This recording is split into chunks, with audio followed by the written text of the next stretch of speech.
Medical tests and their results can be confusing, but a new fact sheet from the NIH aims to help people better understand a test called the A1C, which is used to diagnose type 2 diabetes and prediabetes and to monitor people with type 1 and type 2 diabetes. The A1C provides information about average blood glucose levels, also called blood sugar levels, over the past 3 months, says Dr. David Sachs of the Clinical Center's Department of Laboratory Medicine.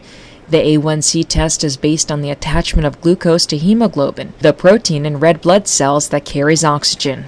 To diagnose diabetes, if you use glucose, the most widely used way is to measure fasting glucose, where the person has to have fasted for at least 8 hours. They can ingest no food, you can drink water, but that's all.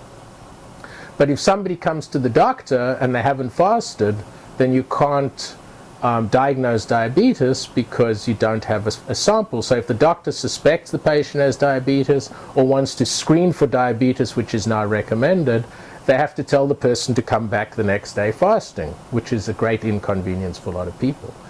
Because hemoglobin A1C is not affected by short-term glucose in the blood, you can measure it any time of the day and whenever the patient arrives, regardless of the time of their previous meal. Experts hope that the ease of the A1C testing will encourage more people to be checked for prediabetes and type 2 diabetes. However, the A1C test may be unreliable for some people, so check with your doctor to see if the A1C test is right for you. The reason why it's very important to diagnose diabetes is because if it's not treated, the people with the disease develop complications that are irreversible once they occur, but they can be prevented if the disease is controlled. Get the fact sheet and more information online at diabetes.niddk.nih.gov. From America's Clinical Research Hospital, this has been Clinical Center TV.